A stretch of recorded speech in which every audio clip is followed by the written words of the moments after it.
Et salut à tous, bienvenue dans ce nouvel épisode de Romain raconte l'histoire. Aujourd'hui, je vous emmène avec Kylian. Kylian est vidéaste professionnel à son compte et nous allons aborder tout un tas de sujets comme comment devenir vidéaste, peut-on en vivre, comment lancer sa boîte et ensuite toutes ces anecdotes ultra croustillantes. On va parler en toute franchise, on va parler de tarification, dans quel domaine se lancer, est-ce qu'il faut se spécialiser, est-ce qu'il faut tout faire ou rien faire, pourquoi il a choisi le nom Playfilm. Enfin, on va essayer de répondre à toutes ces questions et découvrir tout son parcours. Je vous emmène tout de suite avec moi, avec Kylian. C'est parti. Et bienvenue du coup avec Kylian. Salut. Merci d'être là du coup pour en parler de ton histoire et de ton métier. Avec grand plaisir. Et on va voir comme quoi c'est possible aussi de vivre de sa passion, Bien de sûr. ses rêves Ouais. et toutes tes petites anecdotes que tu nous partager. Donc, Exactement. ça va être très croustillant. On va être sur un format aujourd'hui un peu plus cool, un peu moins Oui. lourd que certains. Mais du coup, on est ici pour parler de tout.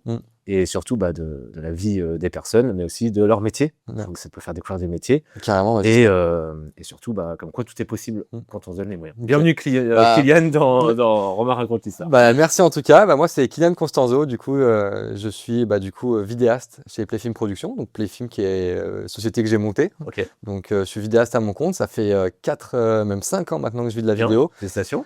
Donc voilà, c'est ta passion à fond. À fond, ouais. Okay. Ouais. Donc c'est vraiment, je découvre plein de choses. Il y a plein de secteurs qui sont très variés. On va le voir. Il y a tout un axe du coup de créativité pour faire des vidéos, mais aussi tout un axe de chef d'entreprise. Donc toute cette partie de comment on gère les projets, comment on gère les clients, les tournages, la logistique, s'il y a d'autres prestataires avec nous, etc. Donc c'est très varié. Le son, le montage. Ouais, après il y a tout ça aussi, la livraison des projets. Okay. Après il y a aussi pas mal de coups de tournage assez insolites qu'on a pu faire. Ouais, ça on va en parler. Donc ça avec grand plaisir. Ouais. J'ai hâte de tout savoir. Du coup, tu vas nous parler déjà de pourquoi tu t'appelles Playfilm. Eh ben oui, en fait il faut savoir que moi j'étais passionné par quand j'étais gamin, quand je regardais un DVD, je regardais pas le film, je regardais dans les making of. Sur les DVD avant t'avais les bonus et tu pouvais voir les making of. T'as même des Easter eggs aussi dans certains DVD assez bien placés. Et donc là du coup moi je regardais beaucoup les making of et en fait ça me passionnait de voir. Moi c'était beaucoup l'animation 3D au final qui me passionnait et donc du coup je sais plus comment j'ai découvert ça, mais j'ai découvert le stop motion où en fait en gros c'est de prendre plein de photos et quand tu les assembles ensemble ça anime en fait. Donc en fait quand t'as 8-9 ans, tu vois, quand tu découvres ça, un peu le mouton quoi. C'est un peu ça, ouais. Après là c'est encore c'est différent dans la façon de faire, mais c'est quoique non en fait c'est du stop motion. C'est du stop motion. Mais c'est ça. Donc du coup ce que je faisais c'est que je prenais mes Playmobil. D'accord. Parce que quand j'étais gamin un Playmobil c'était incroyable. Toi t'étais plus team Playmobil, ouais. Non pas du tout. On va pas s'entendre. Ah bah mince. Ouais, non, il y a un gros sujet, mais non, moi vraiment Playmobil à fond. Et donc du coup, j'animais mes Playmobil en fait. Donc je prenais l'appareil photo de ma mère. Okay. Donc je faisais ça et puis après je mettais sur Windows Live Movie Maker. Ah ouais. Donc tu vois pour ceux qui ont la ref. L'appareil photo compact. C'était un Nikon aussi, je crois, et c'était un tout petit compact, ouais. Donc ça t'a plu tout de suite. Donc ça m'a plu tout de suite. Ouais. Donc du coup, je faisais ça et du coup, je retrouvais un peu ce côté de faire des films, du coup, parce que je faisais la voix, je faisais les scripts. Ah ouais, tu faisais tout. Je faisais tout. Quoi. Ouais, je faisais toute l'histoire vraiment. Et donc du coup, j'animais ça. Et en fait, du coup, c'est comme ça qu'à l'époque, j'avais nommé Playfilm, parce qu'il y avait Playmobil et film. Parce qu'il y en a, ils disent du coup, play, le bouton play, et film, le bouton film. En fait, non, moi, ça n'a rien à voir. C'est Playmobil, film. Voilà. Et en fait, des années après, parce qu'il y a eu tout un autre parcours où je me suis beaucoup perdu, et ça, je pense qu'on pourra l'aborder parce que de base j'étais pas du tout prédestiné à faire de la vidéo et en fait quand je suis revenu après à monter ma boîte j'ai dit en fait le nom il est là on va le garder tu vois. Oui parce qu'au début tu cherches un nom. Oui en fait j'ai même pas cherché parce que du coup c'était évident les films c'était là il y avait rien de déposé tu vois et c'était pas un truc qui est trop utilisé donc du coup j'ai dit allez let's go donc là puis là maintenant je suis trop fier de voir un peu l'évolution avec les films et de voir que c'est le tu vois le ah oui en plus le petit du coup c'est ça donc on laissera toutes tes coordonnées en description bien sûr donc voilà un petit peu sur du coup la passion de départ c'était vraiment ça du coup l'animation et donc du coup du stop motion et toujours du stop motion non j'en ai pas fait faudrait que je refasse un jour un projet ça pour rigoler mais j'en ai pas refait non et puis après tu vois j'ai évolué et en fait moi je faisais beaucoup de BMX aussi à côté j'ai découvert le BMX en parallèle et je me suis mis à fond là-dedans et donc du coup j'avais et la passion pour la vidéo et le BMX et en fait quand j'ai fait mes choix au niveau des études etc je me suis pas orienté vers la vidéo parce que je pensais pas qu'on pouvait en vivre je pensais que c'était compliqué on disait qu'il y a pas de métier il y a pas d'école il y avait c'est ça alors que il y avait des écoles mais bon c'était sur Paris très coûteuse donc c'est des choses qu'on pouvait pas se permettre donc du coup je me suis mis dans la vente et me dis le vélo ça me passionne aussi donc j'allais dans le vélo. Vendre des vélos. Ouais c'est ça. Donc du coup je me suis mis dans la vente, j'ai fait des études dans la vente etc. J'ai fait des formations pour me former dans le milieu du sport et du vélo vraiment à fond et je suis arrivé à 18 ans et pas du tout passionné par vraiment je m'ennuyais j'étais pas du tout dedans et là je me suis dit là j'ai fait une boulette là tu vois ça me plaît pas du tout et du coup par contre je sais qu'il y a une chose qui me plaît c'est le BMX donc du coup je suis parti 2 ans en Angleterre faire faire du BMX. Donc, avec 18 ans, je suis parti. Dans des skateparks Ouais, j'ai fait plein de skateparks et du coup, j'ai monté une chaîne YouTube à ce moment-là. Ok. Et donc, du coup, la vidéo est finalement revenue par ce biais. Parce qu'après, entre-temps, moi, je faisais pas de vidéo. Entre le moment des Playmobil, quand j'ai arrêté les Playmobil, je sais pas, vers 10 ans de ma vie, dès la 6e, tu sais, dès que tu commences à dire que tu joues au Playmobil, c'est fini. Après, donc après, tu veux faire le grand, tu sais, tu veux plus te jouer, limite dans ta chambre, tu veux qu'il n'y ait plus en quoi jouer, tu veux être un grand. Donc entre mes 11 ans et du coup mes 14 ans, je me suis mis au BMX, plus de vidéos, plus rien. Et en fait, quand je suis parti en Angleterre, c'est là où du coup j'ai commencé à faire des vidéos sur YouTube, sur le BMX, et c'est là où la vidéo est revenue, on va dire, dans ma vie. Et donc j'ai fait ça. À côté, j'avais des petits boulots, tu vois, vu que je parlais pas bien anglais, enfin, j'apprenais l'anglais, donc j'avais des boulots. Quand tu vas là-bas, tu parles anglais. Exactement. De toute façon, c'est la meilleure endroit pour apprendre. Donc non, j'étais à la plonge, etc. Donc je faisais des boulots, des petits boulots, quoi, de toute façon. Mais bon, quand t'as 18 ans, t'as envie, tu t'en fiches. Juste de l'argent. C'est ça. Donc, et puis en parallèle, du coup, j'ai roulé plein de skateparks dans le nord de l'Angleterre. J'en ai fait plein. J'ai fait beaucoup de vidéos sur ça. Ça a développé ma chaîne YouTube aussi en parallèle, du coup. Et je me suis vraiment mis à fond là-dedans. Ta chaîne YouTube, ouais, toujours, ouais. Ah ouais, trop bien. Toutes les vidéos sont, si jamais, toutes les vidéos, elles sont, bien sûr. Bien. Okay. Donc, j'aimerais bien arriver à réactiver la chaîne, pas sur du BMX, mais sur la partie vidéo. Bien sûr, ouais. Mais sur la même chaîne ou on fait... Ouais, sur la même chaîne. Ouais, oui, parce que du coup, ça réussit. Enfin, je pense que j'ai une vraie communauté dessus. Puis, c'est vrai que normalement, peut-être par principe, il faudrait peut-être refaire une chaîne. Je sais pas. Après, c'est compliqué. Mais c'est compliqué de laisser celle-là, parce que c'est une chaîne qui a été créée il y a super longtemps, donc elle a un peu son historique aussi. Bien sûr. Du coup, voilà, puis j'ai fait ça, du BMX à fond et tout. Et quand je suis revenu au bout de 2 ans, je me suis dit, j'aime trop créer, donc j'ai monté ma marque de vêtements. Tu vois, parce que ça se faisait beaucoup à l'époque. Hein. À l'époque, il y avait beaucoup de références de BMX, de gars qui fait du BMX, qui faisaient leur marque de vêtements, c'était vachement à la mode. Donc du coup, je me suis dit, vas-y. Allez, je veux créer mes vêtements. C'est parti. Je vais faire ça. Quoi comme vêtements? Tout type de... Ouais, du streetwear en fait. Je faisais des vêtements streetwear, du coup, pour le vélo, et enfin pour le vélo. Ça, tu peux le mettre pour la vie de tous les jours, mais c'est le vélo, tu sais, nous, pour faire du BMX, t'as pas de tenue en fait. Oui, c'est freestyle, donc c'est ça. T'es bien dedans, quoi. Exactement,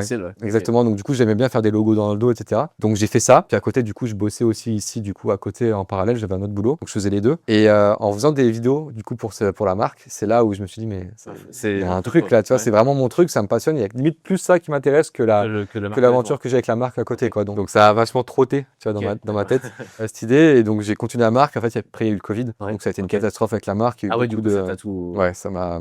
En fait, en gros, les collections d'été arrivaient en hiver. Donc à partir de là... Et puis j'avais pas non plus, ça marchait, mais pas non plus à point avoir une grosse solidité financière pour assumer les collections qui arrivaient super en retard, etc. Oui, parce que du coup, c'est en hiver, tu te reçois... il n'y avait pas d'intérêt, quoi. Donc c'était très compliqué avec les fournisseurs et tout. C'est là où du coup la vidéo, je me suis dit, mais ça me plaît bien. Donc j'ai fait de la vidéo pour moi, pas mal de projets pour les potes, etc. Et j'ai développé.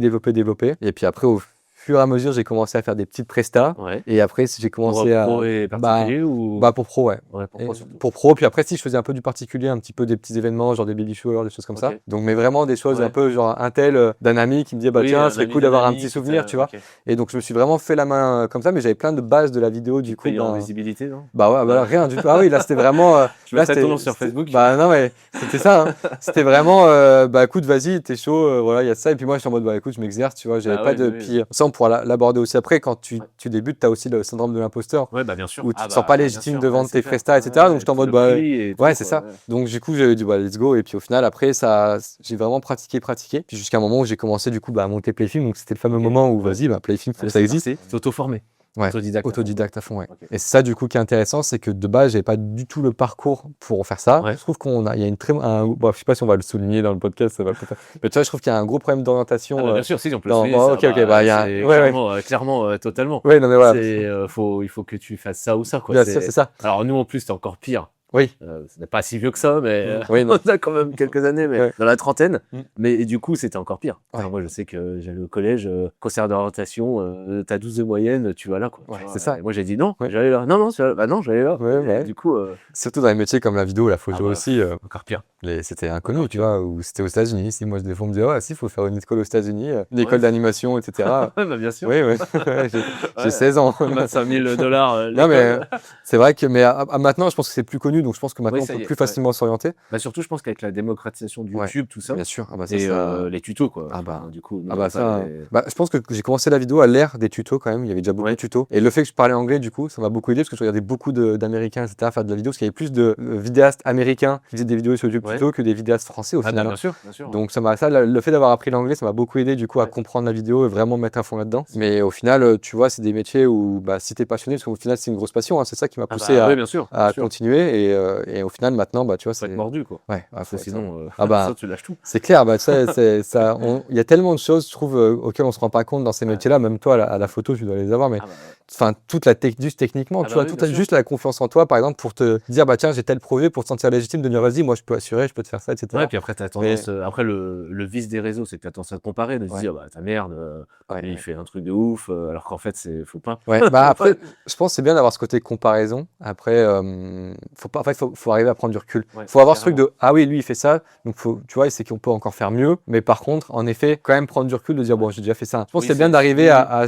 s'auto-taper sur l'épaule et se dire, ok, bon, j'ai quand même fait ça, c'est cool, mais de quand même toujours garder en vue ce qui se fait de mieux, parce que de toute façon, aujourd'hui, tout évolue, et donc faut t'intérêt d'évoluer avec. Aujourd'hui, ça évolue encore plus vite qu'avant. Voilà, ça a pris un step avec l'IA. C'est juste des équipements déjà, tous les ans, t'as une caméra. Ouais. Mais ça, c'est. Donc voilà un peu pour tout le parcours et tout. Et t'as commencé, je change un peu comme ça. Des sujets techniques, t'as commencé avec un petit micro RAW que t'as mis sur ta caméra. J'avais un Canon 600D, je crois que c'était ça. Je pense que t'as dû ouais.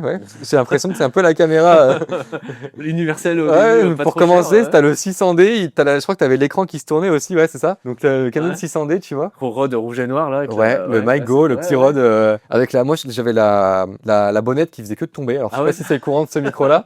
À chaque fois la bonnette elle tenait pas bien, mais par contre les RAW étaient très bien. Bien sûr. Donc j'avais ça, j'ai eu des GoPro aussi en première caméra, et puis après j'ai eu de la Sony. Après j'ai été piqué par Sony. En fait, je me suis pris ma première caméra, du coup, avec les revenus que j'avais de moi, du travail que je faisais à côté, puis avec la marque de vêtements aussi, pour pouvoir faire des contenus. Parce que je trouvais que la Sony avait vachement ce côté polyvalent entre vidéo et photo. Ouais, Sony, ils sont quand même bien calés. Je trouve ils sont très polyvalents. Je pense qu'aujourd'hui, ça peut être un débat d'ailleurs, mais je pense que les vidéastes qui font beaucoup de vidéos et qui font un peu de photos vont être chez Sony. Par contre, le photographe qui fait beaucoup de photos et un peu de vidéos va être chez du Canon ou du Nikon. Ouais, c'est clairement. Je pense que c'est vraiment le Canon, Nikon, c'est photo et tu fais vraiment ça. On va essayer de se placer Canon, Nikon, justement, arriver dans le game de la vidéo. Après, le Sony, du coup, c'était les premiers à sortir le mirrorless, quoi.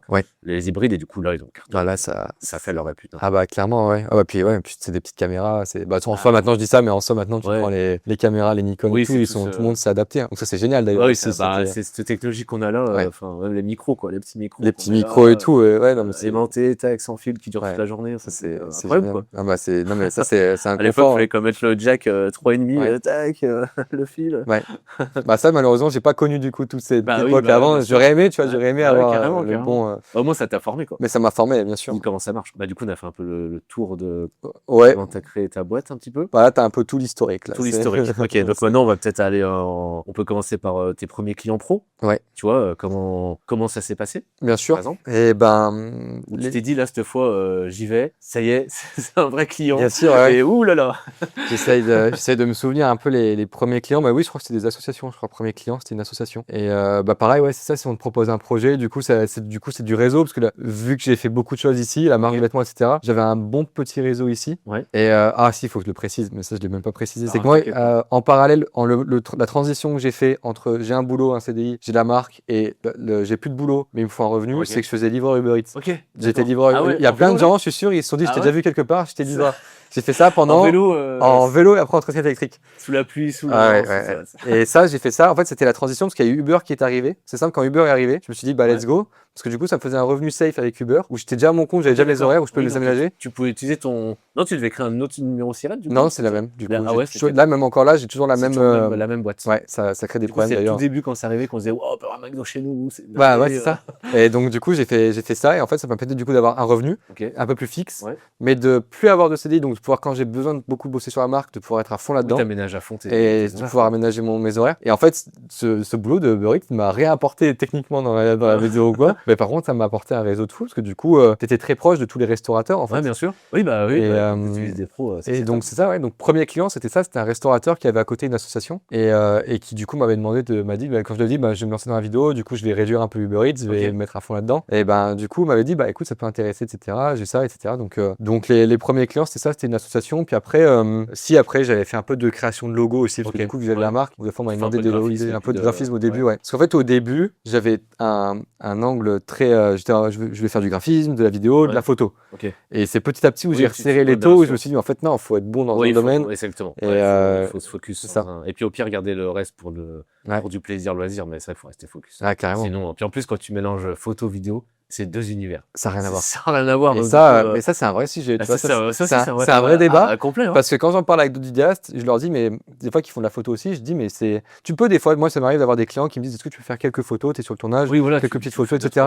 Mais je leur dis toujours, oui, ok, pas de souci, mais par contre, on va pas se faire un vrai shoot, c'est pas le même rendu. Moi, c'est vraiment la vidéo. Alors, bien sûr, le boîtier peut faire des photos. On peut faire quelques photos, mais c'est pas, si vous voulez plus pousser au niveau des photos, on prend quelqu'un qui fait de la photo et on mélange pas les deux. Mais c'est vrai que c'est un vrai débat parce que pour moi, je trouve que faut pas mélanger les deux domaines, même si pour le grand public, c'est des métiers qui sont similaires. Maintenant, on utilise même les mêmes caméras parce qu'en soi, c'est un appareil photo. Bien sûr. Mais sur l'approche, etc., je trouve que ça n'a rien à voir et c'est deux spécificités différentes à avoir, que ce soit pour la photo ou pour la vidéo. Soit t'as la vision photo à fond, soit t'as la vision vidéo après. Je me suis mis une fois dedans avec ça. Ouais. Parce qu'avant, je suis photographe. Et du coup, il y a 5-6 ans de ça, quand je faisais encore des mariages, tu vois, j'avais un drone, donc le G Mavic 2. Mavic 2 Pro. Donc qui était bon drone, carrément. Et du coup, puis j'étais tout content, genre c'était de la pub, quoi. Et du coup, une cliente m'a dit, pour mariage, est-ce que tu peux mettre le drone? Bah ouais, vas-y, il va faire tout seul. Erreur. Du coup, j'ai juste fait la sortie de l'église et en fait, il était en statique. Et bon, après, j'ai repris mes boîtiers, j'ai fait, non, mais là, mec, c'est vraiment 2 métiers. Ah bah ça, clairement, c'est 2 métiers. Après, tu peux, parce que je sais que quand tu te cherches, tu peux avoir ce truc de dire, je vais faire un peu de photo, un peu de vidéo. Puis pour la pratique, c'est bien pour le coup. Ouais, carrément. C'est pour ça, c'est que pour l'apprentissage. C'est pour ça que dans les films, il y a un directeur de la photo. Bien sûr. Pour le cadrage, tout ça. Totalement, Parce que c'est vachement formateur. Mais après, sur la durée, je trouve, c'est bien de se spécifier de soit vidéo, soit photo. Et de vraiment te dire, moi, c'est vraiment l'objectif, c'est vraiment, c'est comme ça que je vends les choses, c'est que je veux vraiment être en mode, je fais que ça, je charbonne ça et je veux vraiment être bon dans ce domaine-là. Ça au moins, on te voit comme vidéaste. C'est ça, c'est vidéaste. Et si elle vient de photo, c'est soit moi, je prends des prestataires externes, mais c'est pas, c'est quelqu'un d'externe qui va s'en occuper, quoi. En vrai, quand tu vois, encore une fois, comment tout évolue, c'est compliqué déjà de suivre, nous, en vidéo, tout ce qui se passe même sur les logiciels de montage, etc.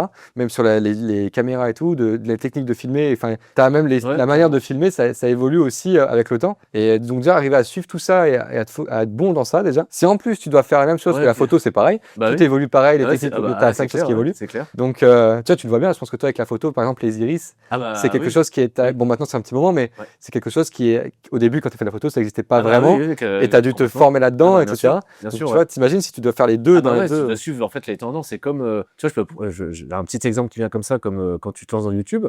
Il faut que tu parles toujours de la même chose pour que YouTube te référence et comprenne en fait ce que tu vas faire. Mais je pense qu'avec les clients, c'est pareil. Ah bah bien sûr. En fait, ils vont pas comprendre ce que tu fais si tu fais du dessin, et puis de la photo, de la vidéo, du machin. Il faut ou alors créer plusieurs comptes. Et c'est pareil, quoi. Après, ensuite, la suite des clients, moi, je pense que la chance dans tout ça, c'est que j'ai eu un très bon ami à moi que j'ai rencontré par le biais de la marque, qui maintenant est un très bon ami proche avec qui on partage plein de trucs, qui m'a beaucoup appris la vidéo, mais du coup, on est potes, quoi. Donc, et lui, il bossait pour une agence d'événementiel ici à Bourg-en-Bresse. Je sais pas si tu cites les noms. Si, on peut. On peut, c'est DCM. En gros, eux, ils bossaient beaucoup ils bossent beaucoup d'ailleurs encore actuellement pour des grosses marques comme L'Oréal. Je sais qu'ils ont Joker. Ok, d'accord. Ils ont vraiment des grosses marques qu'ils accompagnent. Et en fait, du coup, mon pote, il m'a dit, écoute, voilà, il y a une presta, c'était le MCB, c'était en 2021, je crois, un truc comme ça. 2020. Oui, c'était parce que c'était pendant Covid, je crois. Il y avait encore le Covid qui était un peu là. Il m'a dit, écoute, vas-y, j'ai besoin d'un assistant au cadrage, etc. Il me dit, c'est maintenant. Viens avec moi. Viens avec moi, t'as ta chance. Si ça se passe bien, sûrement qu'on pourra te rappeler, tu pourras continuer de bosser pour l'agence en externe. Par contre, moi, je peux t'aider à te placer. Après, c'est toi qui gères. Après, un peu avec la. Après, avec la boule au ventre. Carrément, parce que tu te dis. Puis là, je mettais vraiment les pieds dans l'événementiel. Pour L'Oréal, donc il y a quand même une exigence qui est très très pointilleuse. Donc et au final, non, c'est super bien passé. Du coup, au final, t'as kiffé du coup. Carrément. Et du coup, derrière, ça a découlé sur plein de choses. Donc eux, c'est un peu, il le sait, mais c'est cette personne qui m'a beaucoup, qui m'a lancé, parce qu'au final, il m'a donné ma chance sur un événement. Et derrière, du coup, j'ai vraiment tout donné pour que ça se passe bien en termes de portfolio, etc. Tout de suite, t'as du L'Oréal, t'as des choses comme ça. C'est clair. Ça te donne la crédibilité. Tout de suite, personne. C'est comme si tu bosses 3 ans à Disney et qu'après tu fais un truc ou n'importe quoi, tout de suite tu mets ça sur le CV. Clairement. Tu dis t'as fait ça. Carrément, ça aide même pour pour la confiance en soi quand tu te ouais, lances. clairement. Parce que ça, c'est un vrai sujet aussi. Bah, ça oui, l'imposteur, ouais, la ça confiance. je pense qu'on l'a d'ailleurs toujours, tu vois, c'est un sujet, je pense que même encore maintenant, mais il faut l'avoir. Parce que sinon, tu prends le melon et tu prends un truc.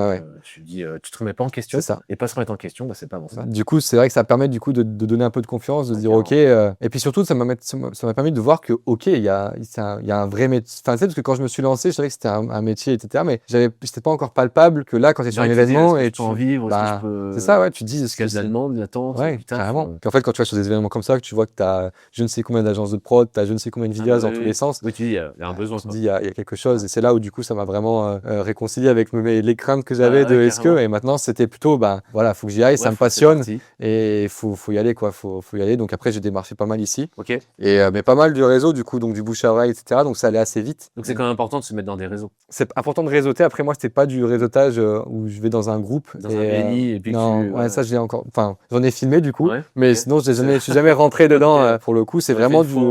En invitation, ça va pas. Ouais, enfin. J'ai pas trouvé ça. Non, je pense c'est dans nos métiers, on a quand même un métier passion, on a quand même beaucoup d'humains, je trouve, dans nos métiers. Ouais. Et du coup, le fait d'être, le code, on va dire, dans les BNI qu'ils mettent en place. C'est le commercial, quoi. C'est très commercial c'est les commerciaux qui, voilà, un peu requins. Enfin, je vais pas dégrader les BNI, mais on n'est pas du tout dans le même domaine. Clairement. Du coup, pareil, moi, quand j'en ai filmé, je me sens vraiment en total. Enfin, si je l'aurais eu fait, j'aurais pas apprécié si je l'aurais eu fait en invité. Donc, mais en tout cas, c'était plus du réseau, tu vois, des liens que tu crées avec les gens. Tu dis puis le fait de dire, voilà, maintenant je fais de la vidéo, je me mets à fond là-dessus. Et puis en plus, à l'époque, j'en avais parlé sur la chaîne YouTube. J'avais fait une vidéo qui existe toujours d'ailleurs, où j'ai dit, je me lançais là-dedans. Ça, du coup, ça m'a attiré des choses. Puis après, ça m'a attiré beaucoup de mariages aussi au début. Ah oui, du coup, ce que j'allais dire aussi, du coup. Les mariages, beaucoup de mariages. Je mettais des annonces sur Le Bon Coin. Ah ouais? J'ai fait Le Bon Coin, en mode vidéaste, mariage. Ça t'a rapporté. Ça m'a rapporté deux ou trois clients. Mariage.net ou Mariage.net, d'ailleurs, je crois qu'il y a toujours, je suis toujours. Après, c'est vrai que moi, je fais plus de mariage maintenant, mais avant, en tout cas, c'était vraiment ça m'a vraiment aussi aidé beaucoup. Parce que le mariage, au final, tu dois filmer sur une journée entière.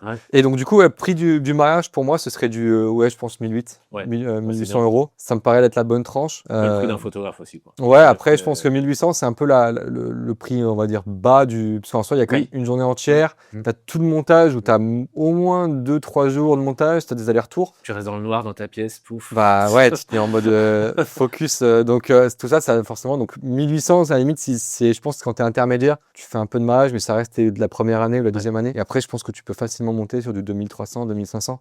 Ça, c'est quand même les bons prix. De toute façon, en dessous de 1005, c'est pour une journée. Parce qu'après, des fois, c'est ça, tu peux avoir des missions, ils peuvent te dire 3-4 heures, juste la mairie. C'est ça, juste la mairie ou juste ça. On veut juste des caméras qui filment en continu pour avoir un souvenir. C'est sûr, tu vas pas le facturer pareil. Carrément. Mais sinon, si tu fais vraiment un film de mariage où tu restes une journée en vidéo, en tout cas. C'est les 2000 balles, c'est bien. Donc, je pense que oui, il faut au moins être à 2000. 1008, 2000, au moins. C'est un sujet qu'en tant que client, on peut pas se rendre compte des fois.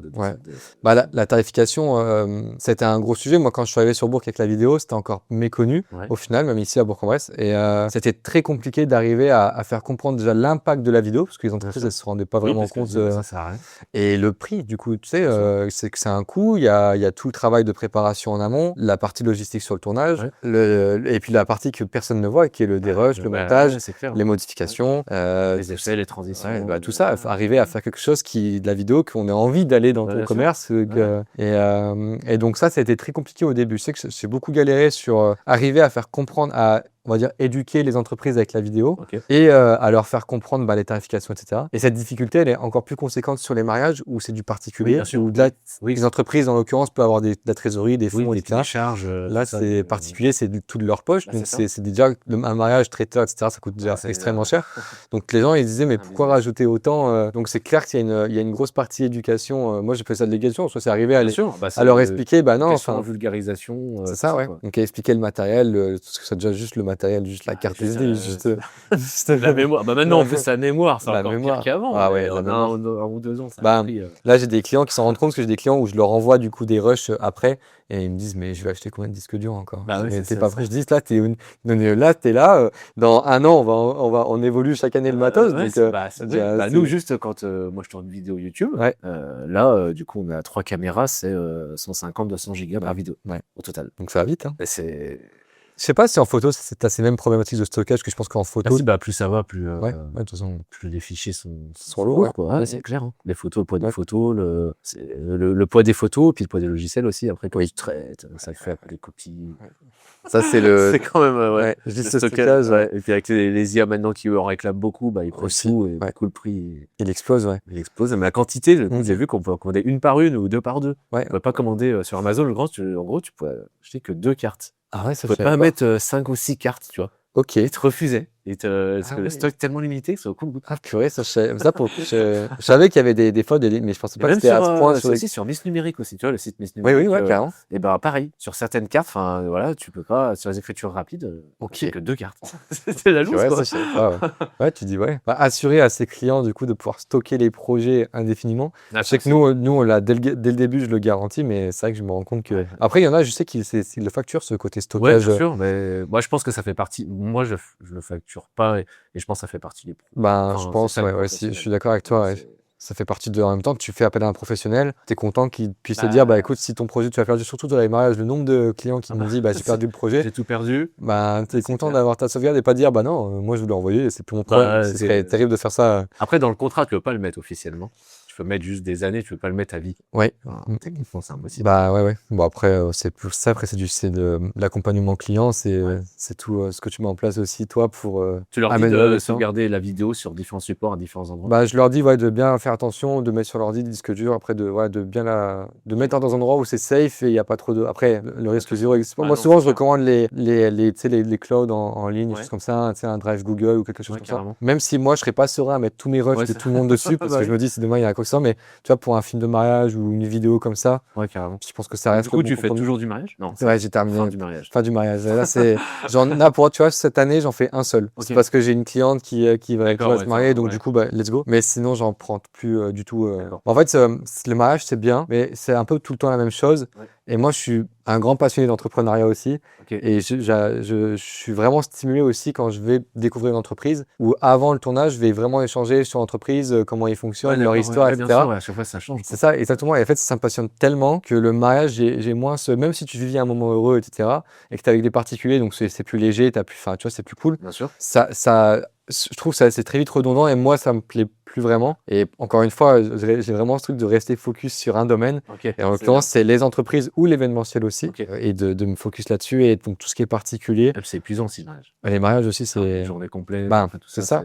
Puis en fait, moi, je tombais dans le piège où il y a une année, je faisais et les entreprises le reste de l'année. Et juillet-août, c'était quand même les mariages. Sauf qu'en fait, je me retrouvais avec fin août. Des mariages encore en train de filmer, des mariages à monter en septembre, sauf qu'en septembre, j'ai toutes les entreprises qui reprennent et à mettre du coup des délais sur des mariages et au final, je me dis c'est un coup en fait à te faire une mauvaise réputation et à mal gérer le truc ou à bâcler parce que tu es dans le rush et tu es en mode pression et tu y vas. Donc je me suis dit, c'est la dernière année et c'est stop. Après, je pourrais en prendre, là tu vois, j'en ai pris un cet été. Parce que tes connaissances. C'est ça. Mais c'est sur ton site, on va pas retrouver. Non, il y aura plus de. Non, c'est fini. C'est fini. Après, encore une fois, je reste ouvert des fois dans le sens où tu vois, là j'ai une cliente qui se marie, qui m'a demandé, ça se passe bien. Écoute, c'est le seul de l'année. Tu vois, si j'en ai 2 l'an d'année, ça va. Tu vois, après, au-delà de 2, ça y est, moi je suis en panique. Mais n'insistez pas par mail à lui demander. Non. Il va dire non. Non, après, souvent je redirige. Après, j'ai des gens avec qui je travaille qui font ça. Et parce que du coup, pour rebondir, tu travailles seul? Et du coup, je travaille seul chez Playfilm, mais par contre, je suis entouré de 2 vidéastes avec qui je travaille beaucoup. Et en fait, moi, je suis beaucoup entouré de prestataires externes, que ce soit en photo, que ce soit en vidéo, et avec qui, du coup, on se délègue des projets, on peut bosser à plusieurs dessus. Et ça, je trouve que c'est vraiment important parce que déjà, on est quand même dans des métiers où je pense qu'il ne faut pas être en mode là, c'est la concurrence. Oui, ça aussi. Tu sais pas si, je sais pas, dans un mois ou 2 ans ou 50, toi, tu vas mal aller, tu auras besoin de. Bien sûr. Oui, totalement. Du coup, donc, et puis c'est des métiers où on est quand même vachement seul. Et donc, c'est important d'être avec des gens qui sont créatifs aussi dans ces métiers-là. Tu as peut-être besoin d'autres plans, toi, en même temps? Des fois, oui, sur des tournages, on a besoin d'être plusieurs. Moi, on est sur un événement la semaine, cette semaine, du coup. Et tu vois, on est deux. On est deux. Il y a sûrement une personne qui va arriver en plus pour faire un peu de communication pour nous en interne. Cool. Donc, on essaye, tu vois, de bosser toujours ensemble. Et après, des fois, ça peut le faire, des fois non, parce que des fois, sur l'entreprise, c'est pas nécessaire qu'on soit 2.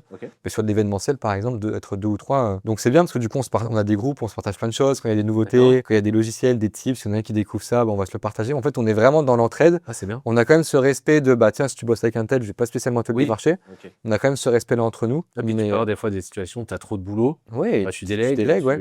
Et je peux avoir confiance. Je sais que moi, si eux, ils me délèguent, bah, je vais bosser en leur nom. Si eux, ils viennent pour moi, ils vont bosser en mon nom. Et on a vraiment ce lien de confiance. Et je suis vraiment content. Et je trouve que c'est vraiment important d'avoir ce lien-là. Pour le coup, au lieu d'être en mode, c'est de la concurrence, c'est mort, on leur parle pas. Bah non, on s'unit et puis on se respecte mutuellement nos projets. Et par contre, quand on a besoin, on s'entraide, on se donne des tips, on partage d'autres choses. On peut se faire des fois des soirées, on va parler vidéo toute la soirée. Ça fait du bien, tu vois, de parler.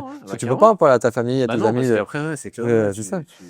Non, tu passes pour le relou qui parle du travail tout le temps. Ils y connaissent rien, tu dis oui, je prends des fois du film, voilà. Ouais.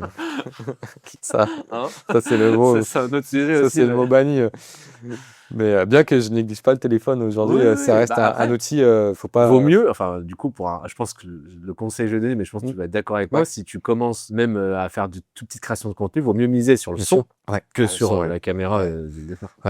Souvent, c'est son, lumière et caméra, généralement. Parce qu'au final, l'éclairage, ça joue beaucoup, même si tu as un téléphone, si c'est très bien éclairé en haute lumière, il va bien gérer, contrairement aux basses lumières où il va moins bien gérer. Donc, son, lumière et après, caméra, carrément. Parce que c'est vrai que pour le coup, la vidéo, c'est quand même et la photo aussi, mais c'est quand même des métiers qui sont coûteux. Donc c'est vrai qu'il y a quand tu veux commencer et que tu veux commencer à t'initier là-dedans et tu vas pas te dire direct, bah tiens, je vais acheter une caméra à 1200 €, 1500 €, mais maintenant ça. Moi j'avais une phrase qui résume ça, c'est la passion du riche, le métier du pauvre. C'est pour ça, c'est bien de commencer, peu importe. Du coup, moi je reviens avec une autre citation, c'est Orelsan qui dit, j'ai plus la citation exacte, mais tant que tu as des idées, tu peux filmer, t'as pas besoin d'avoir une grosse caméra. Enfin, en gros, ça fait passer le message de, tu fais et prends le premier truc que tu as en ta possession. Faut mieux que ce soit fait que. C'est ça. Si tu as des idées, filme. Et après, le reste, tu t'évolueras forcément. En gros, pas de prise de tête sur le matériel, etc. Ça viendra avec le temps en soi. On a tous commencé avec des caméras au minimum. On n'a pas les moyens au début bien sûr. De 3000 balles. C'est ça. C'est pour ça que le téléphone, ça reste. C'est pour ça que je crache pas spécialement sur le téléphone. Ça reste un outil. Après, l'argument de oui, mais si je filme avec mon téléphone, ça pourra suffire pour remplacer un vidéaste, par exemple. Non, voilà. Mais par contre, pour de la communication au quotidien, ça te permet d'être régulier, ou même si quelqu'un qui veut se lancer dans la vidéo ou même dans la photo, il a que ça, let's go, exerce-toi avec ça. Déjà juste avoir une bonne composition. Déjà cadrer, cadrer, chercher des points de vue, des choses comme ça, c'est déjà. Carrément. Au début, tu étais chez toi, ouais. Tout ça, et maintenant tu as pu prendre un local. Ouais, j'ai un local, c'est tout nouveau, parce qu'en gros ils sont arrivés l'anecdote, c'est que j'avais bossé, mais non, c'est un endroit qui s'appelle Atrium, où du coup ils hébergent des entreprises, et au tout début, moi j'avais fait une vidéo drone pour eux, pour montrer un peu la taille des locaux, etc., des cellules vides, pour que les entreprises qui veulent s'installer puissent se projeter un peu. Et la personne m'avait dit, on ferait sûrement du coworking là-bas et tout, et j'ai dit, le jour où je fais ça, tu me dis, je suis chaud. En novembre de l'an dernier, il y a un Regus, je sais pas, du coup je pourrais expliquer, mais Regus, c'est une grosse entreprise qui ont des bureaux partout dans le monde, qui font du coworking, etc., qui mettent à disposition des bureaux, qui se sont installés dans le Atrium. Donc quand moi j'ai su ça et qu'on me l'a dit, je crois qu'ils ont ouvert le 18 novembre, un truc comme ça. Début décembre, j'étais installé là-bas, j'étais là-bas. Je savais, vu l'endroit, je savais que c'était là-bas. Et puis le gros argument avec les Regus, c'est là pour le coup, c'est un endroit auquel je peux recommander pour les vidéastes, ceux qui ont besoin d'un bureau pour monter et pas spécialement besoin d'un studio, parce que ça marche pas si tu as besoin d'un studio, pour c'est peut-être plus compliqué. C'est que ils sont présents dans le monde entier. Donc c'est-à-dire que là aujourd'hui j'ai mes bureaux qui sont ici, mais par contre si demain ce qui s'est passé hier, j'étais sur Genève, demain je suis en déplacement, je vais au Regus à Genève, je peux me présenter, j'ai accès au lounge et j'ai un endroit pour bosser. Et ils sont partout. J'ai vu, ils sont au Vietnam, j'ai regardé à Silicon Valley, il y en a un, il y en a au Luxembourg, il y en a à Lyon, il y en a 4 ou 5, il y en a de partout. Trop bien. Donc c'est vraiment un endroit pour te. T'as toujours un endroit pour te poser, tu peux prendre des clients avec toi si jamais t'as besoin ou dans quoi. Ta chambre d'hôtel sur le lit. C'est ça quoi. En tailleur. Ou même dans un après j'aime bien aussi des fois bosser dans des cafés, des choses comme ça. Ça reste cool aussi des fois, mais des fois quand t'as besoin de recevoir des clients ou c'est plus t'as besoin de te poser plus sérieusement, c'est un argument. Enfin pour moi c'était vraiment le truc qui a fait que c'est comme la salle de sport un peu que tu retrouves partout. Ça c'est comme un Basic-Fit ou un fitness park. Tu peux aller là, tu peux aller à Lyon, tu peux aller dès qu'il y en a une, tu peux y aller quoi. Donc là c'est un peu le même principe. Et c'est des beaux bureaux pour le coup. Ils font vraiment, c'est vraiment là-dessus ils sont bien réputés. Donc ça pour le coup, si t'as un niveau de ton activité où tu peux te permettre de te dire vas-y je peux avoir des bureaux, c'est vraiment le bon compromis parce que t'en as de partout quoi. Donc après si tu as besoin d'un studio, ils font des bureaux individuels où tu peux te mettre ton studio, mais je pense qu'après au niveau du coup ça devient vite là où c'est intéressant, c'est sur les petits bureaux ou les espaces de coworking. Et maintenant tu as même des studios, tu peux louer aussi pour la journée. Oui, en plus des choses ça aussi si jamais un peu partout dans la France où même dans le monde où tu loues le studio pour 1-2 heures pour carrément. ton contenu, quoi. Ah bah totalement. Du coup, ça permet aussi de pas investir tout de suite. Et Ah bah bien sûr, ça c'est royal. Pour faire la comparaison, c'est vrai que tu vois par exemple pour quelqu'un comme toi, je te recommanderais pas du tout de te dire vas-y je prends un bureau individuel parce que c'était quand même bien d'avoir la boutique, d'avoir le studio, de pouvoir recevoir les gens dans un studio, etc. Que ce soit calme. Mais par exemple pour quelqu'un comme moi qui fait de la vidéo, qui se déplace et qui après va faire du montage ou va recevoir des clients dans des salles de réunion, c'est génial. Carrément, parce que du coup toi tu te déplaces un peu partout. Ah bah ouais, il y a pas de limite. Pour le coup, le plus loin où je suis allé, c'était à Dubaï, tu vois, sur la vidéo. C'était pour Idrissa Berkane. Je sais pas si ça parle comme ça. Non. Idrissa Berkane, on pourra faire un insert de sa tête. Je pense que les carrément, gens, je pense qu'il est assez connu. Il fait beaucoup de choses il a fait beaucoup de choses sur la neuroscience, des choses comme ça. Il prend un axe un peu politique. J'ai pas envie de me tromper, mais il prend un axe un peu politique, etc. Il est assez reconnu sur plein de choses. Hein. C'est vraiment un mec qui sait tout. C'est vraiment une tête. Pour le coup. Donc du coup, t'es allé à Dubaï. Donc du coup, en fait, c'est ça. En fait, avec lui, j'avais bossé avec lui parce qu'il faisait des séries de vidéos. C'était des city tours où il parlait de toute l'histoire des villes. Et donc il y avait un épisode qui se faisait aux Émirats, donc on a fait Abu Dhabi et on a fait Dubaï. Et tu l'as suivi tout le long? Et tout le long, sur 3 jours. C'est 3 jours, t'as aussi, non? Ah bah là, ouais. Donc là, carrément, ouais. Ah ouais. Mais c'est super intéressant parce que du coup, on a pu faire le tour d'Abu Dhabi et après Dubaï. Donc c'est royal. Donc c'est ça. Fait voyager, quoi. Ah bah totalement. Et j'ai toujours un drone d'ailleurs qui est là-bas. Ah ouais. Parce que ça peut être l'anecdote, mais du coup. Tu l'as donné à Dubaï? Bah du coup ils l'ont. En plus, j'espère qu'ils l'ont pas utilisé pour autre chose. Mais quand je suis allé tourner là-bas, dans mon sac où j'ai mon matos, il y a tout mon matos tout le temps. Et à l'époque j'avais un petit mini que j'avais de temps en temps si j'avais besoin pour des plans ou quoi, qui était dans mon sac aussi. Et en fait quand je suis arrivé à Don d'Abu Dhabi, ils m'ont dit mais qu'est-ce que tu fais avec un drone? Et puis ils ont pas rigolé. En fait en gros c'est simple, ils m'ont vu arriver, ils ont dû voir le drone. Ils m'ont attendu, ils m'ont mis dans un petit bureau, ça devait être 23h. 23h, t'es à Abu Dhabi, t'es déphasé, tu dis t'es tout perdu, tu dis t'es loin de chez toi et tout. C'est la première fois que j'allais aussi loin, en plus pour un projet client, etc. Et donc là, ils me mettent dans un petit bureau et tout, ils me disent, bah voilà, ils me posaient 10 milliards de questions sur le drone. En plus, ils parlaient anglais, mais avec l'accent un peu, je pense arabe, etc. Donc du coup, puis ils parlaient vite, c'était vraiment...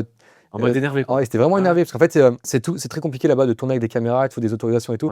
Ils sont ils ont beaucoup le contrôle là-dessus. Ils ont tout en fait c'est ça, ils contrôlent tout. Donc en fait dès que t'as une caméra, t'as la sécurité, ils viennent, ils te demandent, tu dois remplir des papiers et tout, c'est un enfer. Et pour le drone c'est vraiment le truc, t'es un fou. Ça je savais pas, tu vois.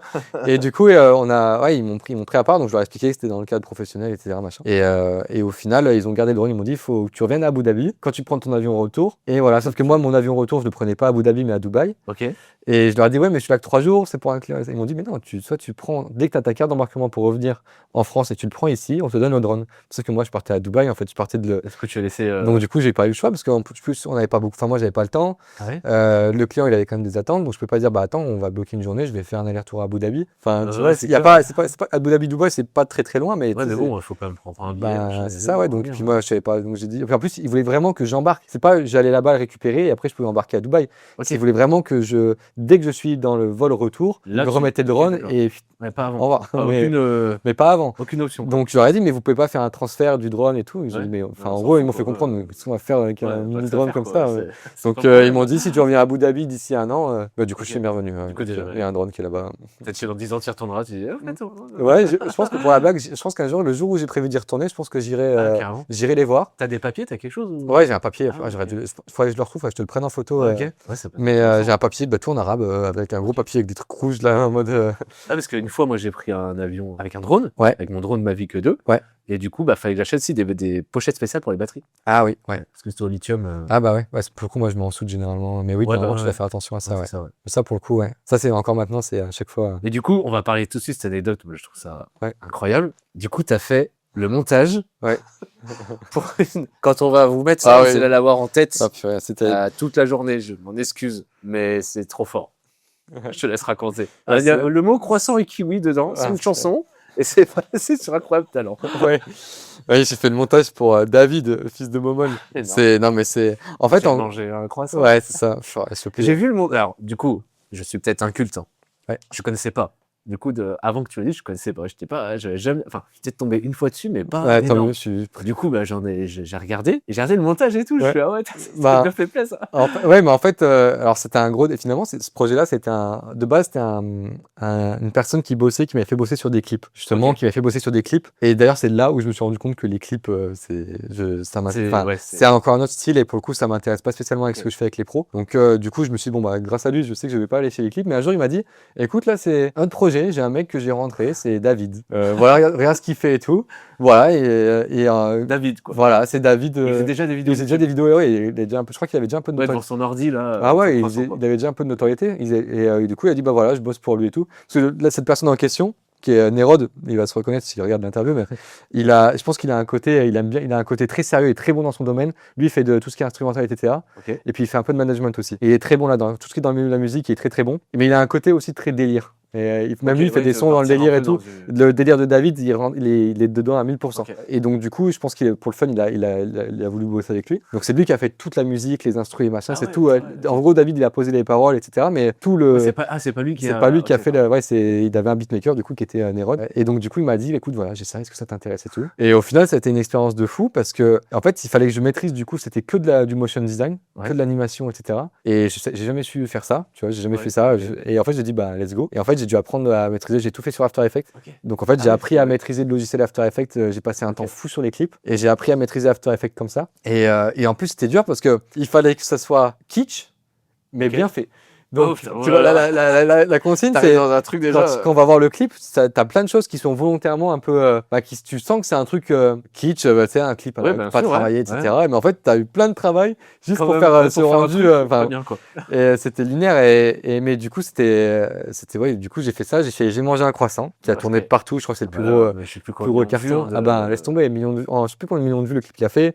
Il a fait un crop talent avec croissant. C'était sur énergie, fun, etc. Ouais, il est passé partout. Ça, et j'ai fait. Il en joue. Enfin, non, du coup, il est vraiment dans ce délire-là. Après, il a un côté sérieux aussi, hein, mais Ouais. on a tourné des planches, allé chez lui et tout, on a tourné des trucs ensemble. Et le dernier projet qu'on a fait, c'était l'été dernier, qui était. Parce qu'en fait, en gros, ce que j'ai fait, c'est que je lui ai fait 4 ou 5 clips. Ah ouais, quand même. Ah ouais, Après, j'ai mangé un croissant, il y a eu d'autres clips qui sont sortis, je les ai montés. Un kiwi. J'ai mangé un kiwi, non, c'est pas moi qui l'ai monté celui-là. J'ai fait le kebab, j'ai fait un clip avec Dragon Ball, je sais plus c'est quoi. Ah ouais. Un clip Bayon. Ouais, la fusion, on a dû la faire. Purée, j'ai oublié le nom. Avec Dragon Ball, on a fait ça. Et puis il y en a eu d'autres, ouais. Il y a eu Je ne veux que le bien, où il est sur un nuage. D'accord, ok. Et elles ont toutes marché après ces vidéos? Elles ont toutes marché, ouais. Mais Croissant, c'était des cartons. Ouais, Croissant. Croissant, c'était un carton énorme. Et ça, c'est fou, parce que tu dis, tu bosses sur des trucs comme ça. Ouais, Tu dis, mon projet qui a fait le plus de vues, c'est pas un projet qui est sérieux, c'est un projet complètement décalé. Mais tu vois, après, donc j'ai fait 4 ou 5 clips. Et après, il y a un moment, j'ai dit, bah stop, parce qu'en fait, sur le début, c'était marrant. Ouais. Et sur la fin, je me dis, mais attends, je vais bosser 3 semaines sur un truc. Ouais. Et tu vois pas de sens. Enfin, tu vas bosser au bureau, tu as édité un mec qui est sur un nuage, qui se balade sur un nuage. Oui, tu te dis, enfin, et tu vois, ou même qui va manger un kebab et qui va faire tout un clip avec des kebabs qui dansent. Tu te dis, mais. Enfin, une vidéo buzz, c'était sympa. Ouais. Voilà, bah, en fait, c'est surtout que j'avais vraiment ce truc de, mais qu'est-ce que je fais de ma vie, là, tu vois? Genre vraiment, qu'est-ce que je suis en train de faire, tu vois? C'était cool, mais là, je suis en train de pas prendre de plaisir. Tu fais quoi dans la vie? Je monte des mecs sur des nuages. Bah là, ouais, c'était un peu ça. Hein. C'est quoi ce que tu fais en ce moment? Bah là, je bosse sur un gars. Mais en plus, j'avais juste à dire le nom. En plus, il est connu, mais je trouve ça fou qu'il soit autant connu, mais je trouve ça bien. J'avoue que t'arrives, t'es dans ton ordi. Là, tu montes le mec avec ça. Ouais, non, mais c'était ça. Moi, j'attaquais mes journées le matin. Et je me dis, et donc je voyais plus trop de sens, et je me dis, et je lui ai dit, écoute, parce que du coup, moi, j'aime bien être vachement honnête, j'ai vraiment ce côté humain, j'aime bien être vachement honnête aussi avec les clients, etc. Et leur dire, bah écoute, là, ça me plaît pas spécialement. Donc après, je crois qu'il avait trouvé du coup d'autres personnes qui font que de l'animation, qui sont plus dans le délire. J'ai dit, bah écoute, c'est parfait. Mais par contre, si un jour David, il fait une tournée, ou je sais pas, où ça peut aller, s'il fait une tournée, ou s'il fait un festival et tout, là, je suis chaud de filmer, de venir filmer et tout. Et c'est ce qui s'est passé. L'an dernier, on est allé en Belgique au So Happy Festival. Il est de France, du coup? David, il est de Grenoble. Okay. Il est vers Grenoble. Ouais, il est vers Wally, en gros, par là-bas. Le festival, du coup. Donc, on est allé au So Happy Festival en Belgique. C'est gros. Ah ouais, gros festival. Ouais. C'est la première fois que j'allais sur un truc aussi gros. C'est beaucoup de la. J'espère ne pas me tromper pour les passionnés de musique. C'était de la hard un peu, de la tech un peu hard. Donc, moi, je suis pas du tout habitué. Donc, quand tu arrives là-dedans, c'est. Mais donc, du coup, il a fait une scène là-bas. Il y avait une scène où il y a eu Fatal aussi. Ah ouais? Et il y avait David. Ah putain. Et donc, du coup, j'ai les suivis.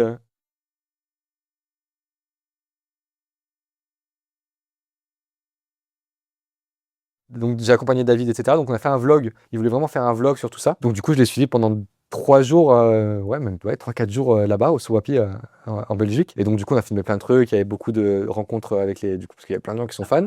Carrément, Donc, il y avait des rencontres abonnés, on va dire. Et il y avait aussi, donc, du coup, il a fait une scène. Donc, on a filmé toute la préparation d'un mois. Il a joué 1 heure. Les gens étaient excités. Ah ouais, les gens étaient fous. Non, il a joué 15 minutes, je crois. Mais les gens étaient. Il y a eu du monde. Ah ouais, ça a cartonné. C'était un carton. Mais vraiment, en gros, là. C'est là que tu te rends compte quand tu vois vraiment tous les gens s'ambiancer. Voilà, c'était un truc de fou. Ouais, c'était fou. Et en fait, en gros, le festival, ils ont dit, quand ils ont annoncé David, le post d'annonce, c'est le post qui a fait le plus d'interactions sur tout le festival depuis qu'il existe. Et le festival, ils ont annoncé des gros artistes, mais en fait, ça a tellement été. T'as eu des gens qui étaient en mode, oh, trop bien, c'est trop cool, enfin, t'es en mode délire. Et t'as des gens qui étaient sérieux en mode, mais pourquoi? Enfin, c'est une blague, il a pas sa place dans la musique, c'était là. Donc, il y a eu vraiment les deux. Donc, du coup, le fait qu'il y ait eu un fight, ça a fait péter les interactions du post sur le festival. Et vraiment, ça a attiré beaucoup de monde. Je l'ai filmé pendant 3-4 jours. Donc, pendant 3 jours, t'es avec plein d'artistes, du coup. Et donc, notamment David. Mais c'était super sympa. Franchement, j'ai un très bon souvenir. Et justement, après David, je crois, le soir, il y avait Fatal, justement. Et moi, j'avais des accès pour. Fatal, Michael Youn. Oui, Michael Youn, maintenant. Oui, c'est vrai que maintenant, ça. Et en fait, j'avais des accès pour aller sur. Il y avait plein de scènes. Et la scène où était David, c'était la même scène où il y avait Michael Youn. Donc, moi, j'avais le badge. Et j'ai dit, j'ai pris ma caméra. J'ai dit, je bosse pas du tout pour ce gars. Mais j'ai dit, je suis arrivé vers la sécu. J'ai dit, voilà, j'ai eu ma caméra et tout, tu vois, c'est crédible. Et je suis arrivé, du coup, je suis monté sur scène. Alors, j'ai fait quelques plans pour le vlog, du coup. Mais du coup, je me suis retrouvé à assister sur les côtés sur scène avec Michael Youn, du coup, qui faisait la buse. Qui chantait quoi, là? Qui chantait, il y avait Fouta Cagoule, les classiques. Et puis après, il y a. Non, c'est pas Fatal, ça. Il y avait les PZK aussi. Il y avait les PZK qui ont rejoint. Il y avait le DJ aussi, là. J'ai oublié son nom. Il est dans les clips de. Je pense que les gens verront, il est dans les clips de. Bigali. Bigali. Ok. Il y avait Bigali. Et donc il y avait tous les classiques. Tu vois, tu dis, c'est fou, tu vois. Mais tu t'ambiances, quoi. Bah, carrément. Donc non, du coup, avec David, il y a eu ça, là, en dernier projet. Et puis là, après, récemment, il y a du coup Yann Rod qui a, pareil, il a arrêté de travailler avec lui. Donc, du coup, moi, naturellement, c'est un message.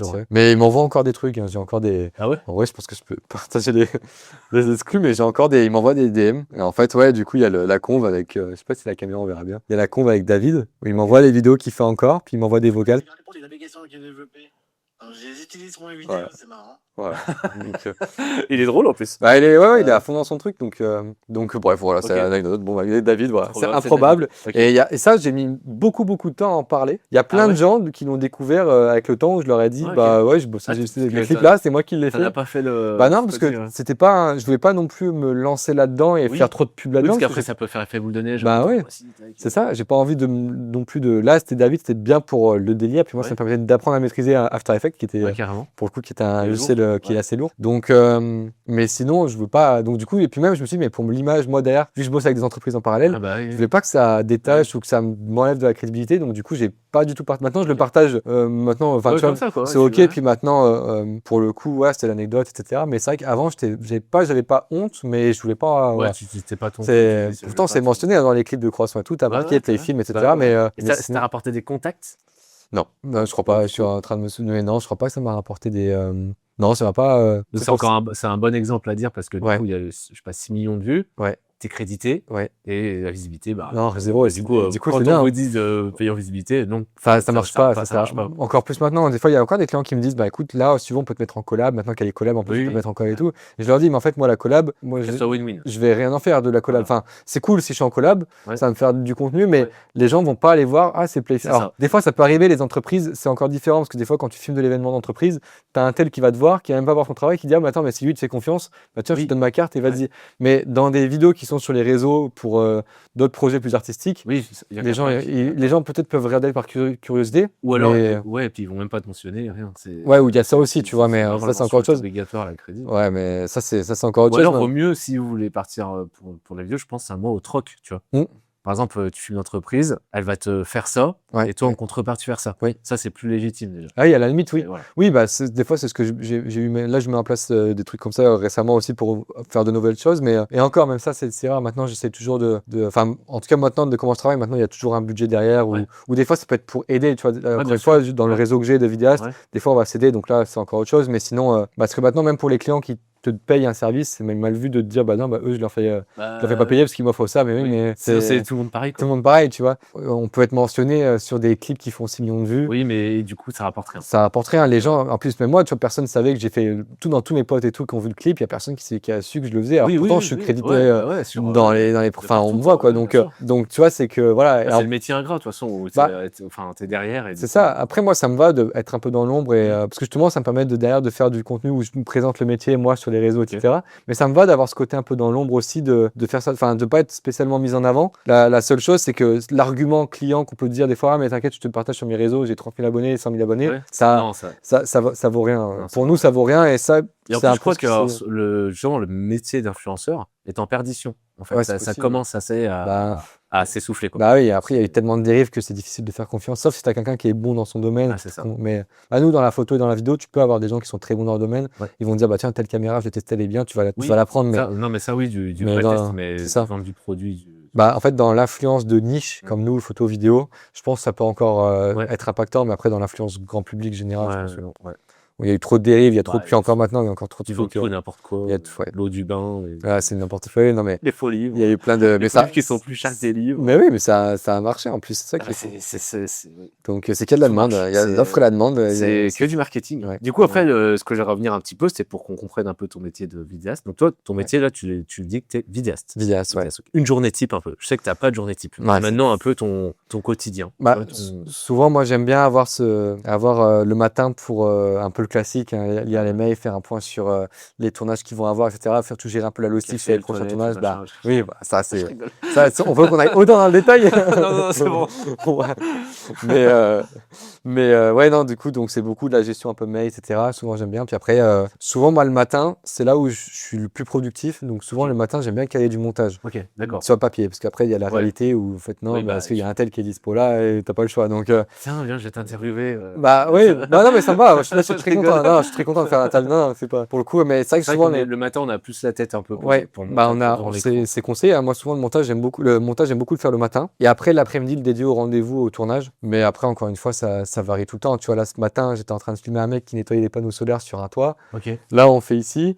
Et à midi, il faut que vous ayez filmé pour justement le bureau de coworking, pour faire une vidéo pour le bureau. Et après, je vais être en montage seulement l'après-midi. Ouais, bah du coup, ça n'a pas de. Ça n'a pas de sens. Il n'y a pas de. C'est ça qui est chouette. Ouais, c'est ça qui est génial. C'est que tous les jours, tu. Ah ouais, non, mais ça, c'est.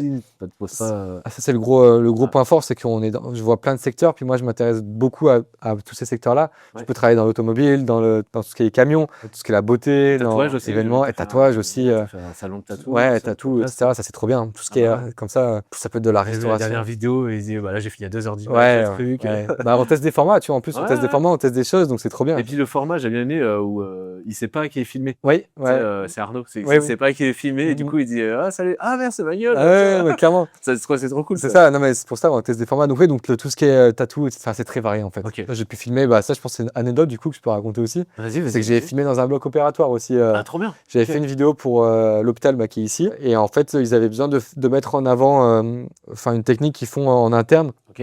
Parce qu'en fait, à Flaria, là, ils ont des robots maintenant pour les opérations, pour que ce soit plus précis. Et donc, du coup, il fallait mettre en avant tout le processus, sans rentrer dans les détails du coup de ce que ça peut être mais en tout cas, de montrer tout le processus. Et donc, du coup, j'étais en bloc opératoire pour filmer du coup le chirurgien qui opérait. La blouse, tout. Tout. Désinfecter le. Tout. J'ai dû désinfecter le boîtier, etc. Le stabilisateur et tout. Moi, j'avais la totale après. Ça, et donc, pendant je suis allé 2 fois. Je fais tomber le boîtier, je récupère. Impossible. Toi, tu peux même pas le faire tomber. T'imagines, tu fais un faux mouvement, le mec. C'est bon. C'est fini, non. Ça, et puis j'ai fait un malaise d'ailleurs sur ce. Ah ouais? Le premier tournage s'est bien passé, je suis dans le bloc, ça a été. Et le deuxième, j'ai dû pas prendre de petit déj, j'ai dû louper un truc. Et j'ai commencé à me sentir tomber et tout. Je me suis dit, j'ai dit c'est chaud. Donc, du coup, je suis ressorti du bloc, je suis allé me poser un petit peu, après je suis retourné. Mais j'ai fait un petit malaise vagal en plein. Et je me suis dit, mais il faut pas. Parce qu'en plus, je commençais à me sentir, tout pas bien, ça fait tout blanc, etc. Et je me dis là, il faut pas que je tombe, parce que le bloc, c'est pas non plus très grand. Ah ouais, tu tombes sur le mec. Puis ils ont pas le temps, t'es le dernier de leur problème. problème là à ce moment-là, tu vois. Donc du coup j'ai pu sortir en vitesse, me dire faut que je me pose, etc. Et du coup j'ai pu me poser, manger un truc et repartir. Mais ouais, du coup petit coup de chaud sur ça, ouais. Et puis t'as pas le droit d'aller. Après c'est une bonne anecdote parce que tu vois, je pense que l'hôpital en question, les chirurgiens doivent encore se souvenir d'anecdotes parce que du coup à ce qui paraît, de ce que j'ai compris, ça a beaucoup parlé après derrière l'hôpital. Un tel qui a fait un malaise, etc. C'est déjà inédit qu'il y ait un mec qui vienne filmer comme ça dans un blog, ça se fait très rarement. Donc voilà, que ça se passe ça. Bon, du coup, je pense que même encore maintenant, autant que les gens. C'est leur routine, il se passe rien. Donc ça arrive, hein. Puis le chirurgien, justement, il y a un chirurgien qui est venu, je pense, par gentillesse, qui est venu me dire t'inquiète, il y a des malaises, on en fait tous, etc. Ouais, c'est vrai, de toute façon, c'est humain. Ouais, c'est humain, hein, frère, il n'y a pas de souci. Mais voilà, petite anecdote. Mais du coup, c'est ça aussi, du coup, le gros point fort de ces métiers-là, c'est que t'es plongé dans plein d'univers tout le temps. Tu peux varier tout le temps, tu t'adaptes tout le temps. Et ça, c'est. Ouais, puis même pour la culture générale, pour la curiosité. Bah, carrément, c'est super intéressant. Faire en métier, tu dis, ça, je savais pas que ça existait. Bah, ouais, carrément. Non, ça, c'est. Une machine de fou. Ah, bah, ouais, non, mais. Donc, non, ça, c'est le gros point fort des métiers de la vidéo. Et du coup, je rebondis sur un autre truc. Ouais. Team DJI ou team GoPro? Ah, DJI. DJI, ils ont dépassé, ça y est. Ah bah ouais. GoPro, pour les passionnés, je trouve que GoPro, ils sont plantés. Ils ont fait la GoPro Max, qui était la première caméra 360. Oui. C'était la GoPro Max, ouais. Ils ont fait celle-là. À l'époque où elle est sortie, pour moi, c'était une dinguerie. J'ai pas pu l'acheter, celle-là, mais quand je me suis dit, mais ça. Ils sont sortis ça avant l'Insta 360. Ah oui, c'était avant tout le monde. Enfin, je crois qu'il n'existait pas de caméra. Il devait peut-être en exister, mais GoPro, c'était la première marque connue qui sortait la GoPro Max 360. Tu pouvais la mettre là, ça pouvait être filmé tout le temps. Tu n'avais pas besoin de gérer ton cadrage et tout. Enfin, c'est comme une caméra maintenant. Et en fait, la grosse erreur pour moi qu'ils ont fait, c'est qu'ils ont fait ça. Et ils n'ont plus jamais refait. Donc du coup, tu as eu Insta360 qui sont arrivés, qui ont pris le marché. Eux, ils ont fait un truc de fou. Tu as DJI maintenant qui arrive, qui font le truc. Et je pense que là où GoPro ont prêché, c'est qu'ils ont fait. Je sais pas pourquoi, ils n'ont pas voulu rester dans ça, alors qu'il y avait un vrai truc pour le coup. Parce que quand tu vois le carton que c'est, les Insta360, pourtant ça sort de nulle part. C'est clair. Alors tu dis, c'est pas GoPro, c'est une marque, tu dis, elle est connue, elle a de la crédibilité, tu pourrais dire, tu irais chez GoPro. Mais en fait, ils y sont mis beaucoup trop tard. Donc après DJI, après DJI, ils ont fait des drones, et c'était très bon là-dedans. Ils ont fait les stabilisateurs, très bon là-dedans. Maintenant, ils font les micros, et ils font. Mais c'est une dinguerie. Ah ouais, non, mais c'est DJI. Les stabilisateurs, c'est génial.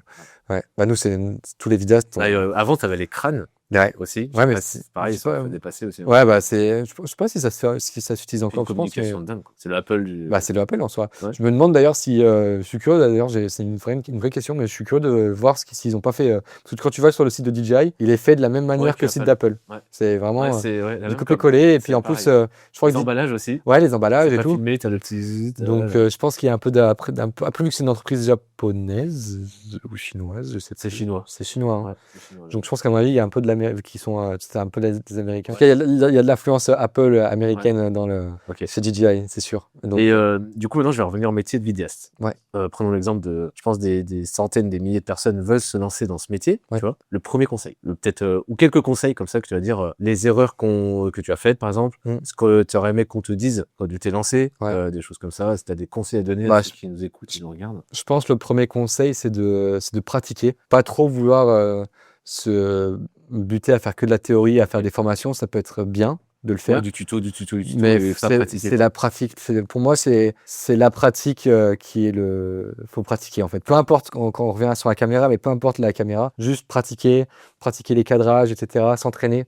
Okay. Ça, je pense, c'est prendre le temps de bien s'entraîner correctement, de bien pratiquer. Et après, si c'est ça vraiment le. Et toi, tu donnes des formations ? Non, j'en fais pas.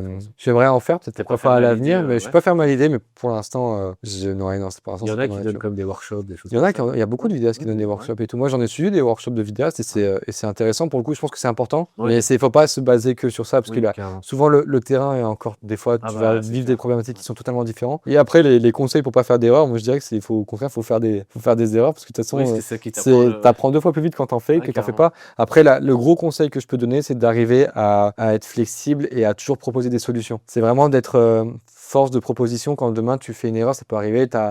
Imaginons que t'as formaté une carte parce que t'as filmé la veille ou t'as shooté la veille et t'arrives le lendemain et t'as pas déroulé. Là, tu fais un formatage, par exemple. De toujours être très flexible et dire, voilà, ne pas hésiter à dire, écoute, il faut qu'on refilme, etc. À être honnête et vraiment à être flexible à trouver des solutions. Ouais. Moi, je mise beaucoup sur l'expérience client que sur les compétences, forcément, je les travaille beaucoup, mais aujourd'hui, c'est vraiment l'expérience client où je suis vraiment focus là-dessus, où c'est vraiment, je veux vraiment que ça soit dès le début à l'accompagnement, au tournage et après sur tout le process de montage, etc. Et d'être vraiment avec le client, le conseiller, vraiment avoir ce côté humain. Et c'est vraiment ça, moi, pour moi. Du début à la fin, quoi. Ouais, c'est Pas super juste dire, important. je te fais une vidéo et Bah, c'est ça, ouais, vraiment être là, être présent, lui expliquer, que ce soit fluide, que pour lui, il n'y ait aucune galère, même si toi, tu as des galères de logistique qu'il ne ressentent pas, et que si jamais tu fais des erreurs, ce qui peut arriver, de toujours être force de proposition, de trouver des solutions. Et je pense que c'est ça le conseil, au final, pour moi, le plus gros, c'est vraiment de trouver des solutions quand tu fais une erreur, parce que tu feras forcément des erreurs. Puis il y en aura toujours. Il y en aura toujours, peu importe ton niveau, bah oui. Enfin, de toute façon, mais il y en aura toujours. C'est comme ça que déjà l'apprentissage de la vie, hein, tu tombes pour remarcher. Bah, bien sûr. Mais même encore là, récemment, tu vois, j'étais sur un tournage, je devais filmer avec un drone. Je suis arrivé, j'ai pas vérifié les câbles. J'ai pas pu brancher mon téléphone sur le drone, tu vois. Ah ouais, parce que le câble était fou. Bah, le câble, en fait, non, le câble était. Moi, j'avais un téléphone en iPhone, donc en Lightning. Ouais. Et là, c'était un USB-C. Et donc, j'arrive devant la cliente et je dis, bah, on n'a pas le bon câble. On est venu exprès parce qu'il fallait avoir un lever de soleil, etc. Okay. Et bah, donc, du coup, bah, là, quand c'est comme ça, bon, déjà, t'es toi-même, tu t'excuses, etc. Mais tu dis, tu transpires, t'es là. Là, t'es là en mode, et t'essaies de trouver des solutions. Donc après, au final, je suis retourné tourner le lendemain. Je suis retourné le lendemain tôt pour refaire les plans qui manquaient, etc. Ouais. Du coup, en fait, ça peut arriver de faire des erreurs. Ça peut arriver des fois quand t'as le rush d'avoir des moments où t'oublies, où tu fais pas attention et t'es pas vigilant. Faut le dire. Mais il faut le dire direct et puis il faut trouver des solutions et il faut direct arriver avec une solution, dire bon, il y a ça, mais par contre, on peut faire ça, on peut tourner demain, par exemple. Et là, on peut se focus sur ça. Du coup, on a le temps. Et au final, voilà, il y a pas de mal. En soi, tu fais des erreurs, c'est normal. Donc oui, puis en plus, dans la société qu'on est maintenant, je trouve qu'on a de plus en plus besoin d'humains. Bien sûr. De retrouver de l'humain déjà. Carrément. On a complètement perdu. Ouais. Et du coup, question, pour toi, l'intelligence artificielle. Moi, je suis pour. Ouais, okay. T'as pas le choix en fait. C'est soit tu vois pas la destruction de ton métier de l'intelligence artificielle. Pour l'instant, non. Je vois la destruction de beaucoup de choses. Bien sûr. Je vois ne serait-ce que les voix off. Hein. Alors j'ai vu par exemple des vidéos YouTube, des youtubeurs ou des personnalités qui se font piquer leur voix. C'est fou. Et avec l'IA et du coup qui refont des vidéos avec la voix en fait. Non mais c'est impressionnant. Mais en fait l'IA pour le coup, même s'il y a des choses auxquelles on perd en créativité sur certains points et on voit qu'il y a une différence encore avec l'IA et le réel. Aujourd'hui c'est là, ça va évoluer très vite. Et soit tu prends le coup et c'est ta pote, l'IA c'est ton bro et tu vas avancer avec lui, soit tu es contre l'IA et tu vas avoir un énorme temps de retard sur plein de choses. Parce que l'IA c'est... Au début quoi. Ouais, on est au début. Hein. Là, et l'évolution en quelques mois, elle est puissante. ChatGPT, ça arrivait quoi il y a 2 ans? Ah ouais, puis et là maintenant c'est monstrueux. Tout au début, ça se voyait les textes. C'était toujours la même chose, le logo, le même. Enfin, maintenant, tu vois, par exemple, je vois toutes les assos, ils font leur affiche avec les. Bien sûr. C'est tous les mêmes. Mais même moi, il y a des choses auxquelles je trouve que je suis contre et des choses auxquelles je suis pour. Je reste quand même à fond avec l'IA parce que ça évolue. De toute façon, pour le moment, l'IA va pas prendre la caméra et faire ça, elle va pas discuter avec ton client. C'est clair. Je pense qu'il va y avoir un vrai switch sur tout ce qui est la 3D, l'animation et aussi tout ce qui est les vidéos produits, par exemple pour l'automobile ou même de l'horlogerie. Quand maintenant, avant c'était de la 3D, maintenant ça va être de l'IA. Et par contre, demain, pour mettre en avant une entreprise, pour mettre en avant un événement, etc. Pour l'instant, il y a besoin d'avoir quelqu'un qui filme. Tu fais aussi des interviews, par exemple. Bah oui. Donc, du coup, pour préparer la personne à l'interview, il faut que tu la prépares, bien sûr, qu'elle soit à l'aise. C'est ça. Ça, c'est pas un écran qui peut. Totalement. Non.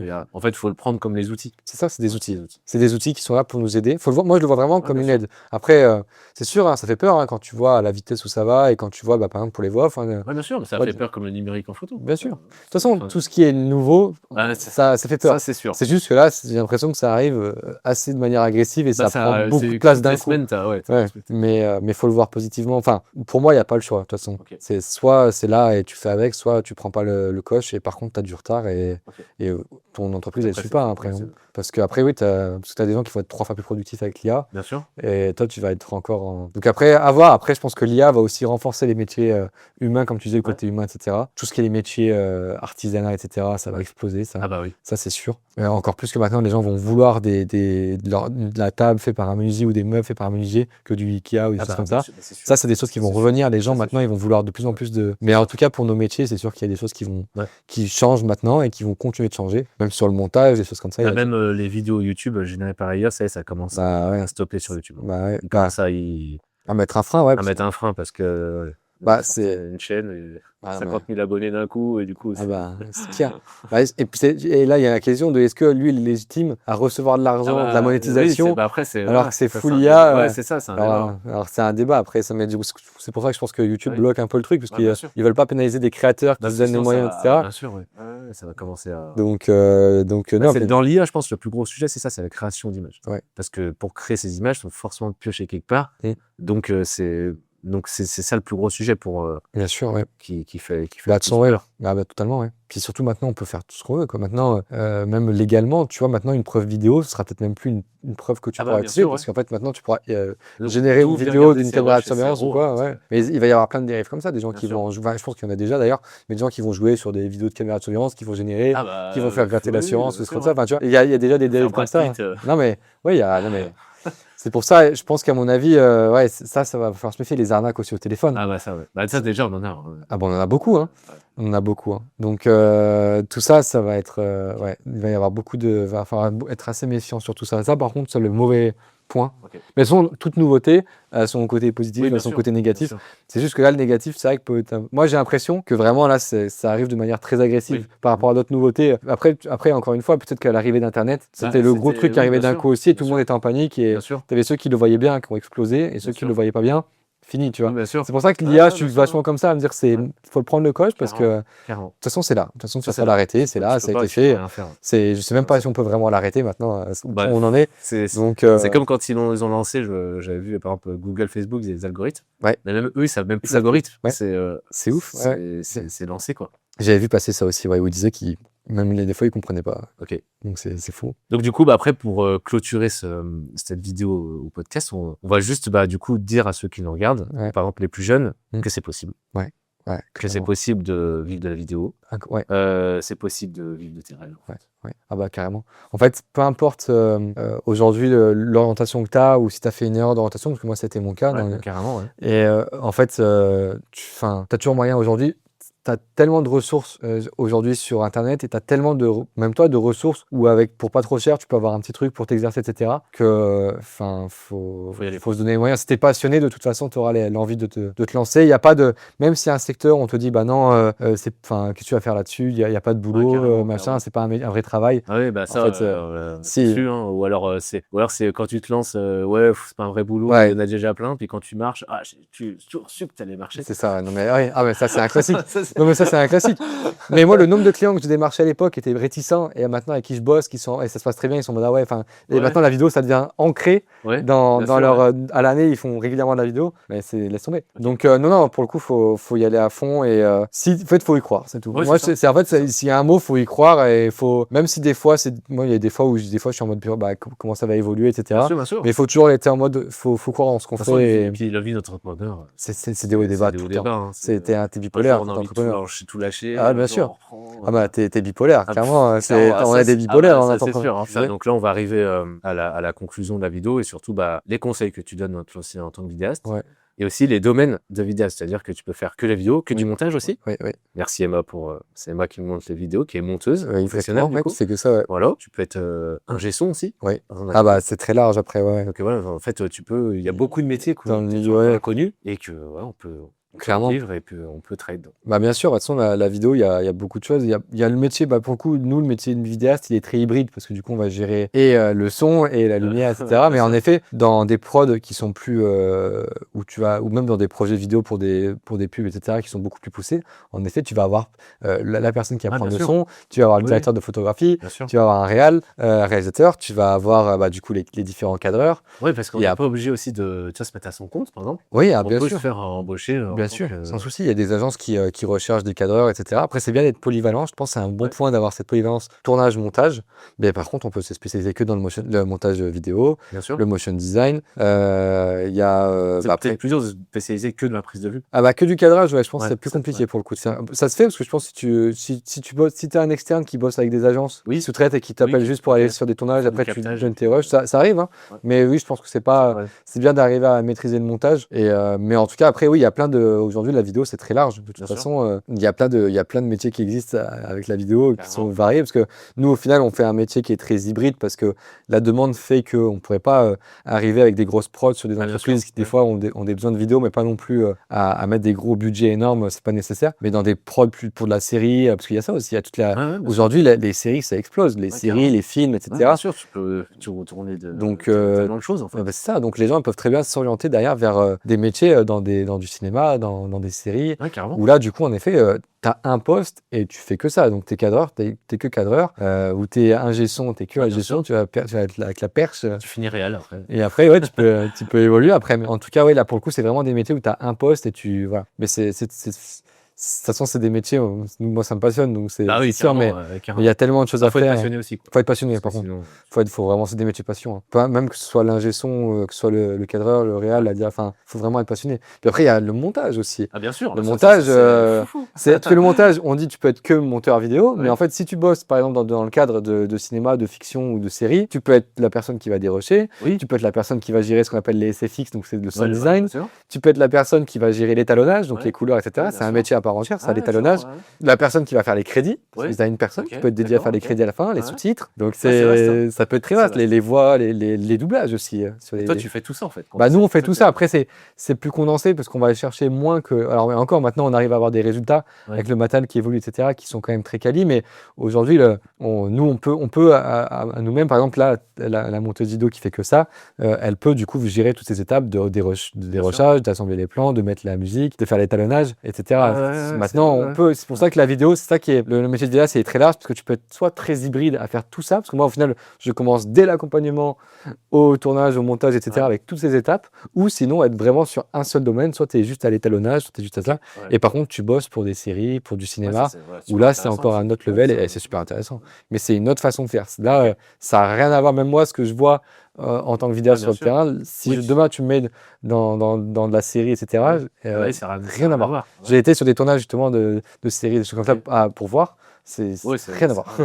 C'est la manière de travailler, etc. Il y a beaucoup plus de règles. Tous ceux qui sont en école de cinéma, souvent, qui passent vidéaste, souvent, ils ont plein de règles, etc., qu'ils appliquent même plus, parce qu'en fait, quand tu es sur le terrain en tant que vidéaste, là où nous, c'est hybride, ça n'a rien à voir que quand tu es sur un set, un décor, où tu maîtrises tout à 100%, parce que nous, on maîtrise pas, nous, on maîtrise notre cadrage, notre sujet, mais alors le décor, les intempéries, machin, on maîtrise rien. Que quand tu es en studio, que tu maîtrises tout, c'est comme ça, quand tu fais de la photo en studio ou de la photo en extérieur, les paramètres sont pas du tout les mêmes. Donc après, tu as photographe aussi de plateau ou directeur de photographie, bien sûr. Rien à voir. Ouais, c'est très large.